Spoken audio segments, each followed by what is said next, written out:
Hello. Good Hello, morning. Bob.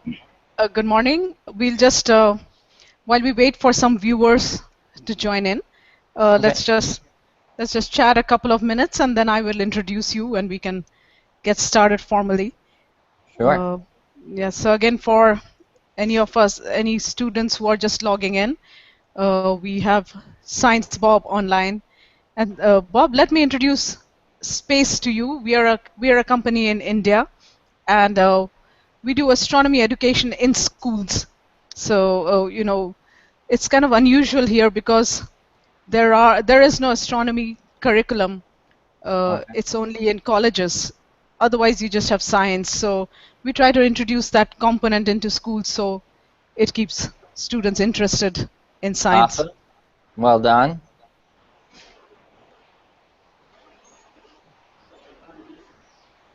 Yeah. So, and also we're trying to get students interested in hands-on science because the way the curriculum is here, it's very dry. The books are very dry, so it's hard to get students interested, and they like it if you set up a telescope or show them how to make a telescope and so on. Sure. Well, and I would think there'd be a push for space education because you have a space program. Yeah. Yeah, so we have a space program that's pretty, it's doing very well right now, as you know. So yeah, we get the kids interested. Yeah. So, and that way they keep an interest in science. Sure. And what grade do they start learning science? How old? So they start when they start science in primary school, but uh, but it's only as they get older that it gets a little more uh, technical and theoretical. So that's that's when it gets more challenging to keep them interested. Yeah. Sure. Sure. Okay. And So what we have city? What yeah city are you we are based out? we are in Delhi, which is the capital of India. But we also have a couple of franchises, and they're in Punjab and in the south of India too, in Chennai. So we are gradually spreading out to more cities. And how did you get interested in this? Uh, so we're all either amateur astronomers, or in my case, I also have a degree in astronomy, but we're just a group of people who do science outreach. So we just talk to people about science. We talk to media. We set up telescopes. In India, people are a little scared of eclipses and superstitions. So we try to show them it's really science and not just superstition. So uh, Sure. yeah, so we try to do that. So we And have how? some viewers online. Yeah, Okay. yeah, go on, Bob. It's just informal. Okay. I was going to say, where did you watch the lunar eclipse? So as it turns out, the lunar eclipse wasn't great here. It Oh, was during daylight hours, but we still viewed it as a supermoon event. So we did set up telescopes in a lot of places to watch the super big moon, but we couldn't watch the lunar eclipse. But you all had a good view of it, right? we had a There. very good view of it, and now we sort of have a supermoon going on now too. It's yeah, the second one that's close by. Yeah. So there are several this year. So so I'll go ahead and start. Okay. But welcome all to all our viewers. I welcome you to this special session, a hangout with Science Bob. So let me in. Yay! In fact, we are all so excited to have Science Bob with us. Science Bob Flugfelder is a science teacher, author, and presenter, and uh, he gets kids excited in science. And I've seen your videos, and I understand you're a regular guest on Jimmy Kimmel Live. And Yes, you get Jimmy Kimmel live there. We do, we do, On the we internet? do now. We no, we do it all. We do get it on cable TV. Only thing is, it's a few months behind, but we do get Okay. it. So that's pretty exciting. We do get him, and you've also been on other TV shows, live with Kelly and Michael, and the Dr. Oz show, and of course our kids would be interested because you've been on Nickelodeon Yeah. show, and so he's a popular author, and he's been featured in People, Popular Science, Disney's Family Fun, and Wired magazine. And you do presentations at events and science festivals. So we're excited to have Science Bob here with us. And uh, for anybody who would like to ask questions, please please do so, and I would bring the questions to Science Bob as we go along. And So I'll point out, because it's worth pointing out, is this morning, because it's morning here, so it's about 7 o'clock in the morning here, and I woke up about 6 and came out, and off to my right when I stepped outside was this beautiful full supermoon, and then off to my left we had Mars and Venus and Saturn, all Saturn or Jupiter? All lined up, and it's very rare that you can have your binoculars up and see 3 planets without having to move anywhere. So, and I would imagine you would get the same event. Neeraj, do you want to talk to that since you're an uh, avid observer? Yeah, I would like to mention that. Yes, that's true. Now, in the morning time, we have 3 planets in line. We can view Venus, Jupiter, and below we have Mars all together placed. So it's a very good sight in the morning, and it's very beautiful. Today morning, it was strange. I just mentioned it to my roommate last night that tomorrow morning we're going to see this, and I was sleeping, and he got up in the morning, and he called me. Needed to see that I could see it. So there's Mars, Jupiter, and Venus lined up. So that was great to see that someone's so excited, and it was great to see that. So nice view. Yes. All Uh, right, we got questions. yeah, so let me start off, Bob. We have a couple of questions, but let me start off on how do you get kids interested in science? How do you use your experiments to get them interested? And what is your goal for doing this kind of thing? Yeah, I found that it doesn't take a lot to get kids interested in science. Kids are born natural explorers. So if you take a 6-year-old on a walk through the woods, they're going to be spotting animals, they're going to be turning over logs, they're going to be dragging out pots and pans and hitting them with spoons. So that's I think it's there, and that your viewers who are watching, probably have used Legos and have built things out of sticks and twigs if they get out in the woods. So I think it's there, and then at some point we sort of lose that. We lose the wanting to innovate, wanting to build, and the Legos get put under the bed, and so I'm trying to keep that alive and realize that the world of science, the more you learn about it, the more you just want to keep learning about it, because it's more amazing than stuff you see out in the movies. That's right. And in fact, a lot of us here are interested in science outreach. We go out and show people telescopes and what you can see in the sky. So can you just give us a few lines about what got you into science communication in this big way? Yeah, so when I was growing up, I was interested in science, but I never thought of it as something to do. And then when I went to college, we would have to do these lessons for the students, and I would see the reaction that a science demonstration would make, and I realized that after a demonstration, I had the students' attention.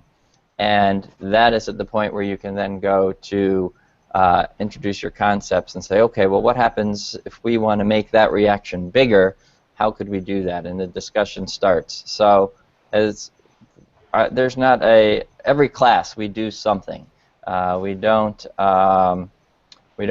sit and read, or they don't hear my lecture the whole class. We get out and we explore. We do something hands-on, because that's as you know, that's where the real learning takes place. So I'm just going to try and show one of your videos, Okay. and just to show kids what you have online, so they can log in and watch more of it. So viewers, please hold on while I share a screen and see if I can get this working.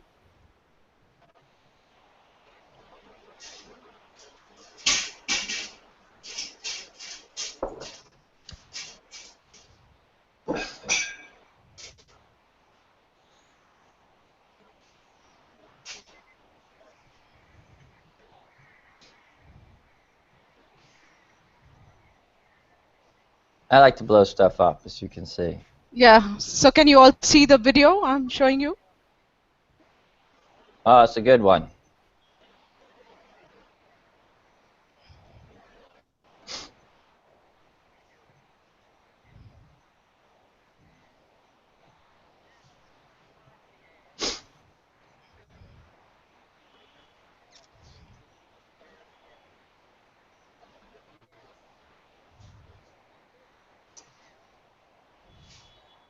Now I know I can't hear it, but I can narrate if it helps.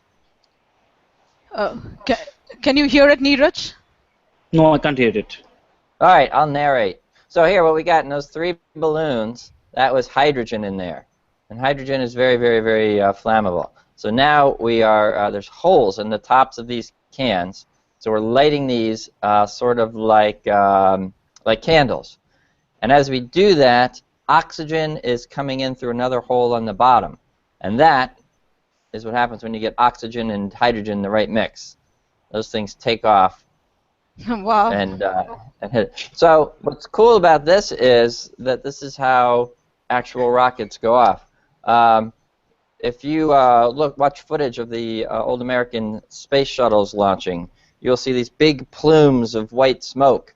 And a lot of people say, "Oh, it's terrible, all that pollution." But that's just water vapor from hydrogen and oxygen mixing. And then there's solid rocket fuels, which are more polluting. But all those big plumes of white are mostly just water vapor. So in general, it's sort of a green technology of sorts. And I saw another fun one about 2,000 ping pong balls that you Yeah. bounced in zero gravity. You just want to There's tell one us of a our couple of ping. lines? Yeah. Right. So if anyone ever comes up to any of you guys and says, "Would you like to fly in a plane that will let you experience zero gravity?" the answer is yes. So I got a call from a company called Northrop Grumman, and they said we are doing these flights where you do what's called a parabola. So you get in a plane, and there's only imagine that the plane is only got about 30 seats in it, and the rest is just padded plane. And they sit you down, and they take you way up, and then they do this parabola. So you go up like this very sharply, and then they turn, and then they point it towards Earth and go down. And for about 30 seconds, you are completely weightless. So you're floating around just like the astronauts. You're not completely weightless. We could go into the physics of it. But you're in free fall, what's called free fall. And so they called me up and they said, "You do interesting experiments. If we put you on one of these planes, what would you want to do?" And they said, "Think about it and call us back." And I said, "No, I don't need to think about it. I want to release 2,000 ping pong balls in zero gravity." Here's one of our ping pong balls. And we did it. And what was really interesting about this experiment is before we sat down with about 5 or 6 people that had been on many of these flights. And I said to them, "What's going to happen when we open up all of these bags of ping pong balls?" And one of them said, "Well, I don't think anything's going to happen. I think you're going to open them and they're just going to sit there floating." Another one said, "Oh, they're going to spread out." Another person said they're going to clump together because of static electricity. So it was great that we had all these people that had been on these flights, and they didn't know. We didn't know. It was new ground. Strangely, no one had ever tried this experiment before. So, and it turns out it was wonderful. They all spread out. You could see the level of gravity as the balls would rise and fall. And then at the end, we all just collapse to the ground when the gravity comes back. So if you get a chance, check it out. It was a fun day. We did 13 of those parabolas, and we also did some where we were in Mars gravity. And I had so they take you up and they give you gravity on Mars, gravity on the Moon, and so in Mars gravity, I said, has anyone ever tried juggling in Mars gravity? When you get to that Mars gravity, they said no. So all right, I want to juggle. So I got some items and I experienced what it would be like to juggle in Mars gravity, and it turns out it's a lot easier. And why is that? Oh, well, so you throw something up on Earth and it comes down at a certain Right. given rate. And on Mars, because you have less gravity, it goes up, it takes its time, comes back down, and then at zero gravity, you would throw it and it would just hit the ceiling. But Mars and Moon, I can say I have juggled in Moon gravity. And you have a better chance of catching the balls. Anyone can juggle on Moon's gravity, yes. If you say I can't juggle, I say try it on the Moon. You'll be able to juggle. Okay. So I'll go ahead and get some of the questions to you so our students feel that they got a chance to communicate with you. So, Ask away. So I'm going to, I see a list of questions up here. I don't know if the two of you see it, so I'm just going to read it out. It's called, okay, it's by Pranur and Sadit Arya of class 7. And they ask, as we know, you host a science program on a cartoon channel and you do a lot of experiments. So we want to become scientists and we want to know which is your favorite experiment and how was it conducted? All right, my favorite experiment. I have an experiment in which we take about 20 liters of liquid nitrogen, and liquid nitrogen is very, very cold, minus 198 degrees Celsius, and you pour it into a big bucket.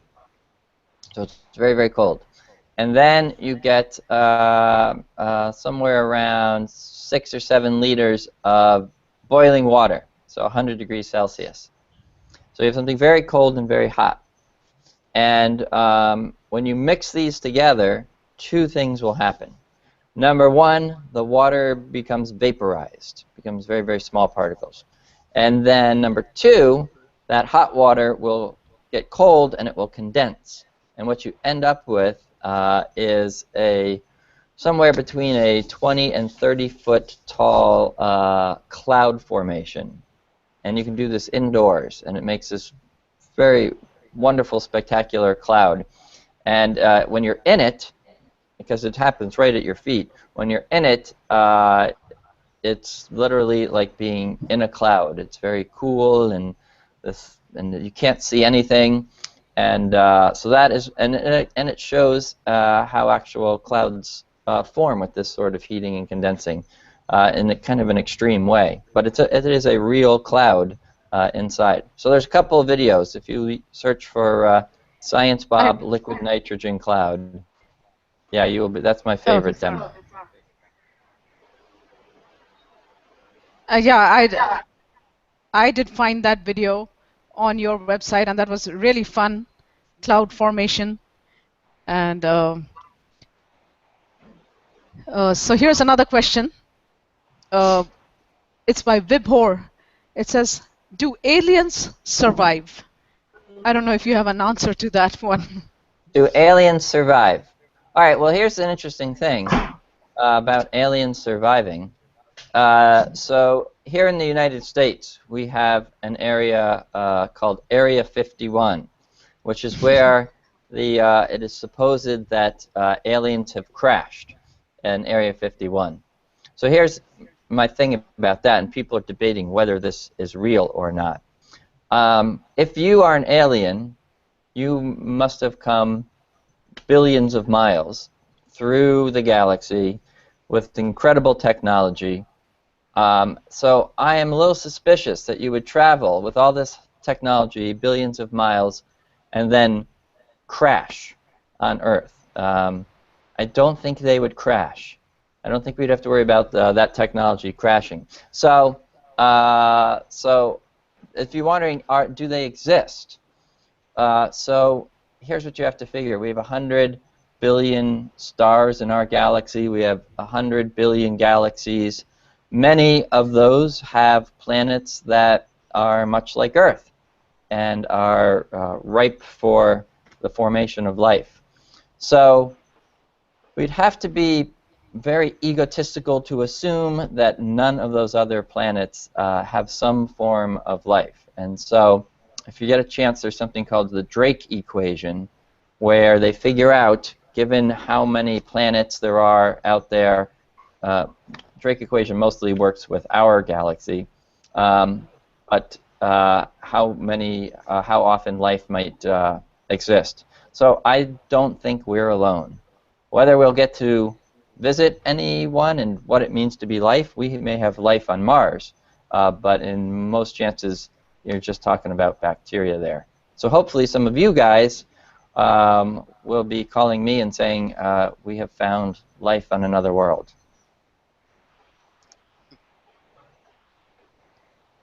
Here's another question. Okay. What are the steps to becoming a successful scientist by a student from Balbharti School? Okay, what are the steps to becoming a successful scientist? Right.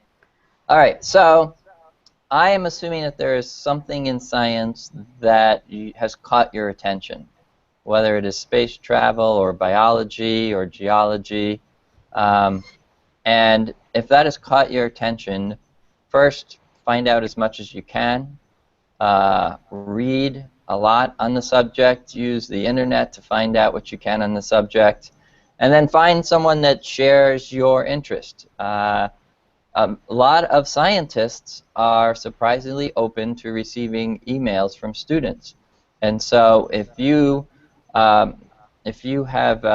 into space exploration, many astronauts have Twitter accounts, and you can tweet out to them, and they will tweet back to you. Or they have places where you can write in to ask them questions. So, so learn, open the books up, get as much information as you can, and then get in touch with the scientists that are doing what you want to do.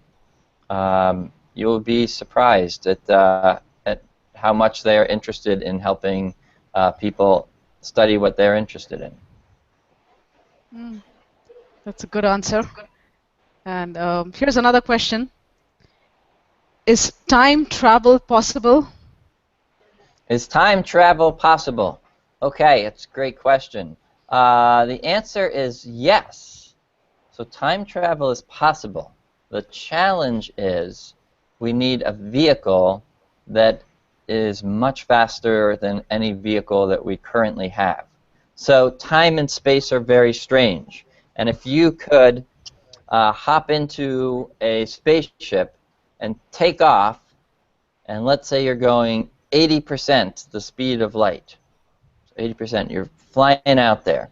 And you go for 5 years out there, and you turn around, and you come on back at the same speed.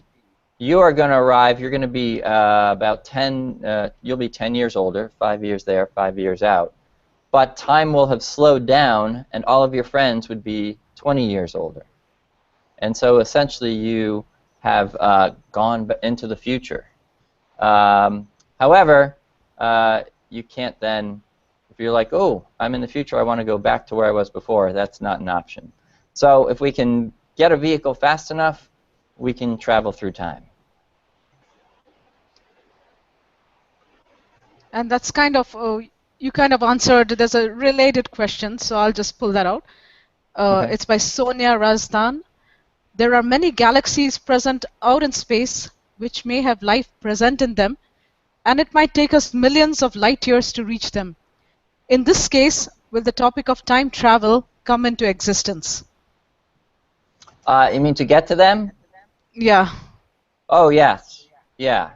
If you're talking about getting to another galaxy, even traveling at the speed of light, it would take you more than a lifetime. So, getting to another galaxy would be a whole different. Yeah, then you're having to talk about trying to find a way through a wormhole or somehow bend space. Um, but I'm happy just exploring our solar system. We got a lot to do in right. our solar system, so it'd be great to get to another galaxy, but there's a lot we don't know about Saturn. So now that we've answered some of the questions, do you have any demo you would like to show us, or should I just go ahead Well, and I do. talk? So I have a quick little demo, Okay. something you can try at home. It's not space related. Is that Yeah, okay? that's fine. Yeah, we're excited about any science. Sure. So, space, by the way, one of the challenges with teaching about space is it's hard to be hands-on with space. If you're teaching Right. geology, you can go outside and you can find some rocks and bring them back. But my school will not sponsor a field trip into space. So I'll show you a fun little experiment you can do. It's on my website. Some of you may have seen it. So I have here a bottle. And in the bottle, I've poured a little bit of water. That's just regular water. And then the rest of this is cooking oil. So you got water and cooking oil. All right. And this is learning about density. And it does apply to space. So, for example, if you go to Jupiter, it has a very, very dense environment. And in fact, you would probably, if you jumped off your ship, you would go and you'd get to a point where you would just stop and you would float because it's very dense there. And on Mars, very little atmosphere. And so if you get caught in a Mars sandstorm, you don't really have to worry about it because it doesn't really pick up much. There's not much atmosphere there. All right, so now I'm going to take this and I am going to put in it some just regular food coloring. There we go. You can see how it doesn't mix. It doesn't quite mix until it gets to the bottom. I'll give it a little shake there. That's right. Next step will be good. And then this is a little Alka-Seltzer tablet. Do you have antacid tablets there? Yeah, yeah, Like we fizzing do. tablets? Yeah, so they Yeah, fizz. So I'm going to drop this in, and when that hits it, it's going to start to bubble as soon as it gets wet. There we go. I'm going to put another piece in there. And just have to get our... There we go. And now, with a little bit of time, you have created your very own lava lamp. that's There we great. go. So, and then if you Yeah. want, you can put a flashlight under it. See, isn't that cool? Wow.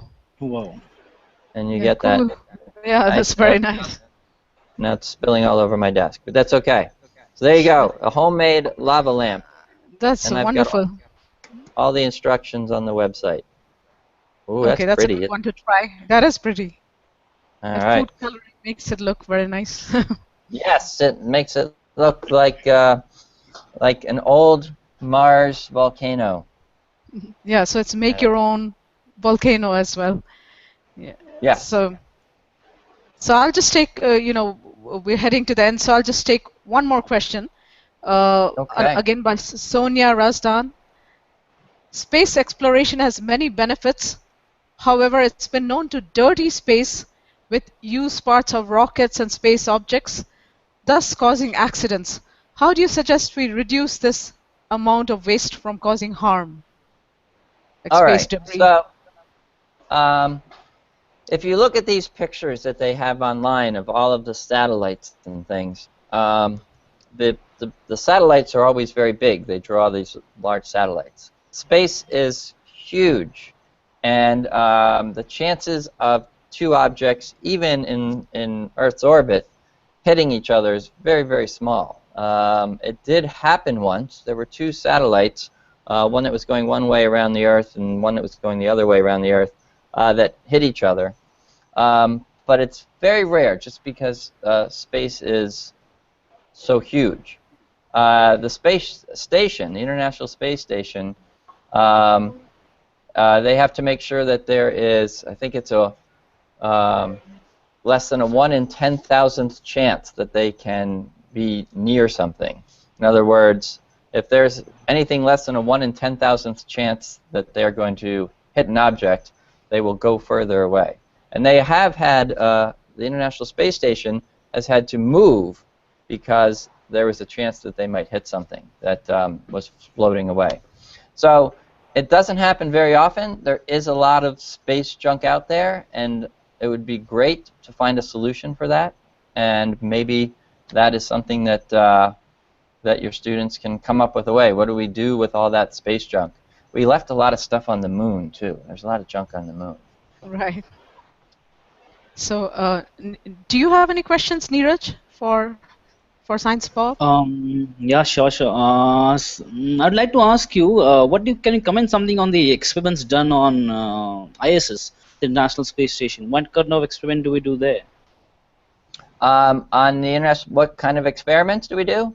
Yeah, like we have seen that plants are being grown in space, and the astronauts having food in space, vegetables in space. So, and recently we seen the movie Martian, and Mark Watney was growing potatoes over there. So that was Yes. cool. So can you comment Yeah. something on that? Well, and one of the big things that they're doing on the International Space Station right now, one of the astronauts up there is Mark Scott. Michael Scott Kelly. Scott Kelly, Yes, thank you. Scott Kelly. Right. So, and Scott Kelly is up there. He's going to be up there for a year, the longest human has been on the Yes. International Space Station. And so they are studying his biology to see how does this long-term time on the International Space Station at zero gravity affect his body. And luckily he has a twin back on Earth that they can directly compare it to. And so once we have that information, that's going to give us some clues as to how we can get to Mars. Because we can look at, all right, how does that affect his body? How is that, if we are spending many months getting to Mars, how is that going to play out? So that, and then they do lots of really interesting things. I know they brought a spider in a little container up on the International Space Station and said, if a spider has zero gravity, what would their web look like? And it turns out it's a mess. So I think there's a lot of benefits, and as far as Mark Watney goes, there's a lot of great science in that they got right. And we are going to have to grow food in an environment that that's not designed for growing food. So there's still a lot to solve, but we've got wonderful middle schoolers around the world that are going to help solve those problems. Thank you, Bob. Thank you so much. Okay. And Bob, do you want us to give us all our students any last advice on how to do their activities? And I know you have some books also. I saw that, I would recommend those books to the kids, but anything else you would suggest on getting excited about science?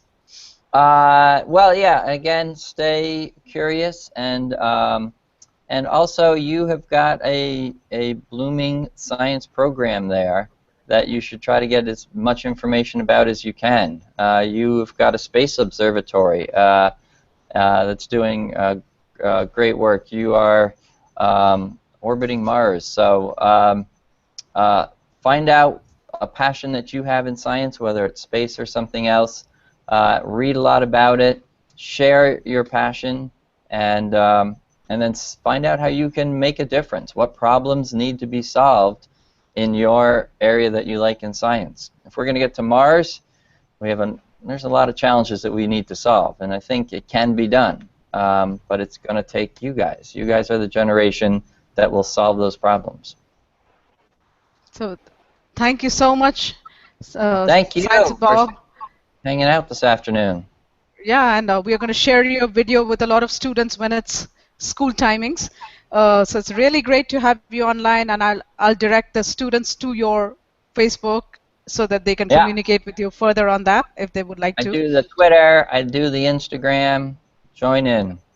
Okay, great. It's great having scientists who are active on social media, so all the young generation can join in and communicate with them. So again, thank you, and we are doing this for World Space Week that was in early October, and we just want to bring the excitement of astronomy to everybody around. So we are very happy to have you here, and it was very exciting to see your lava lamp and hear your discussion.